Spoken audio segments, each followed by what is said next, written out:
Narcissists are sick weirdos who use anything they can to cause you physical, psychological, and emotional harm. Your pictures happen to be one of those many things. They use your photos to trigger nostalgia so that you keep coming back to them. They use your pictures to distort your public image. And they do a lot of weird things, which we are going to discuss in today's episode. Hi, I am Danish, a narcissistic abuse recovery professional. Welcome to my channel. The topic for today is rather interesting. 6 creepy things narcissists do with your photos. Some of these will feel like a punch in the gut because you saw it happen, yet you may not have realized it while it was happening. Stay until the very end. Number 1, they delete the ones where you look the most alive. You will notice it when you look back through your shared albums. Those photos where your eyes were sparkling, where your smile was genuine, where you looked free. Where are they now? Gone. They don't delete all your pictures, that's a trick. They just delete the ones that make them feel threatened. The ones where you were not looking at them. The ones where you radiated something too pure, too untouchable, too independent. Because those pictures contradict the narrative they were trying to build about you, that you are broken, emotionally unstable, and that they are your savior, they are the calm one. They want control over the story that gets remembered, and nothing ruins that like visual evidence of your authentic joy. So they wipe it clean, or worse, they replace it with frozen, staged smiles where you looked disconnected but were clinging to them because you were terrified. Photos that reinforce their version of the events, basically. This is erasure. This is emotional lesion. They were rewriting your past without ever touching your diary. Number 2, they use your photos to trauma bond you, but from distance. Even when they have gone silent or ghosted you, they know exactly how to haunt you without a word. They will post or send or have someone send that one selfie of you two where you were trauma bonded, exhausted but clinging to each other like you were the lost people on earth. They will frame it as nostalgia and say something really cryptic with it, which only you will be able to pinpoint and understand. That pet name they had given you and what you used to call each other as a couple. But why? Well, to reopen the wound they created and make you feel helpless again. That image is a weapon now. They know it, a psychological anchor. It shows up in your feed when you have been trying to move on. It hits your nervous system before your eyes even register it. And just like that, you're back in the fog.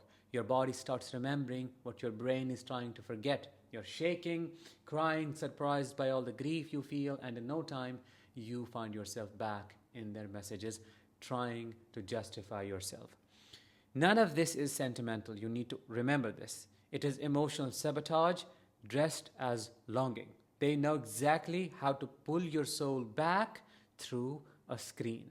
Number 3, they edit your face subtly or viciously. This one is dark. Some narcissists go as far as editing your features in photos, sometimes subtly, sometimes in a disturbing way. They will smooth out your face to the point you are recognizable, or they will distort you just enough that you look tired, puffy, dull. They may say it is filters or lighting, but there is always an agenda behind it. It's them. If you are a woman, they may erase your curves or exaggerate them, lighten your face, darken your under eyes, sharpen your jaw to make you look cold or old, blur your smile to make it look fake. If you are a man, they might crop your frame, dull your eyes, or add shadows that make you look sinister or weak. It is beyond editing an image. They are controlling how others see you. That's what I want you to understand. They are playing God with your identity. So when they show others your pictures, what they are really sharing is a constructed version of you that fits their narrative, that you are too intense, too emotional, too seductive, too broken. This is how they gain their sadistic supply. This is how they put you down. In their hands, AI and other editing apps become psychological warfare. Number 4, they keep a secret folder of your worst moments. This one is more common than you think, but not talked about much. While they pretend to have deleted everything after the discard, a fight, or a breakup, many of them keep a hidden album, a vault, a folder labeled as trash or something cryptic. Inside are screenshots of your crying face on FaceTime, pictures they took when you were asleep, vulnerable, or undressed, or even images and videos from your social media during your most emotionally broken phases. But why? Why? Leverage, insurance, future blackmail, or just ego food.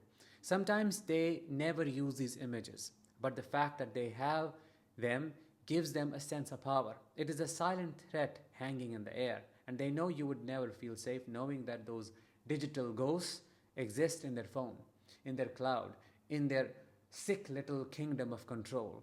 You may never see that folder, but you can feel it as that anxiety and as that gut punch, the phantom fear that your rawest moments are in the hands of someone who could turn them against you at any time they wish. Guess what? I know of so many people whose private pictures and videos got posted on explicit websites in the form of revenge. The fear you're feeling is real. You're not paranoid. You're not remembering something. You're remembering something your body already knows. Number 5, they reuse your photos for new supply. This is the part that feels like a spiritual violation. You start noticing it right after the discard. Pictures that look familiar, backgrounds that match your old apartment, clothes you bought, poses you taught them, even your captions being reused with someone else.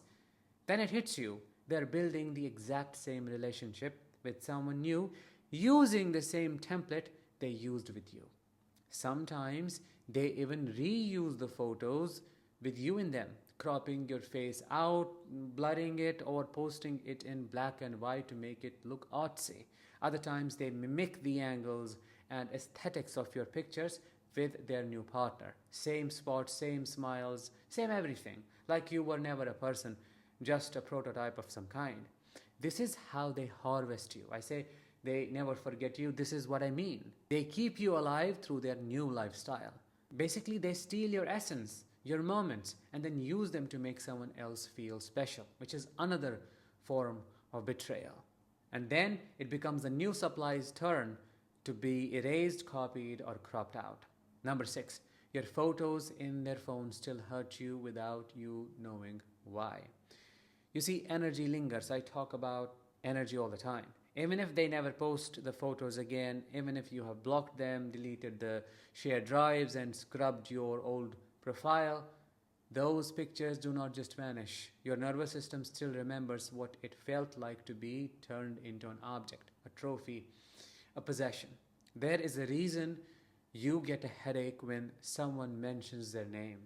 There is a reason you feel tight in your chest when you see old selfies, even if they look perfect. Your body remembers that behind that frozen smile there was a war going on, a silent one, a spiritual one. When someone looks at you, not to admire you but to consume you, the image they hold becomes a psychic trap. Please understand that. And until you reclaim your face, your story, your image, you will always feel haunted. Now, how do you reclaim your image? See, healing from this kind of manipulation isn't just about deleting shared photos or unfollowing them. It's really deeper than that. It's about taking back the meaning behind your own image. It is about letting go of the version of you they wanted the world to see and reconnecting with the version that wasn't filtered through their eyes, the one that smiled for real, that glowed from the inside, that had depth and emotion and truth in their expression.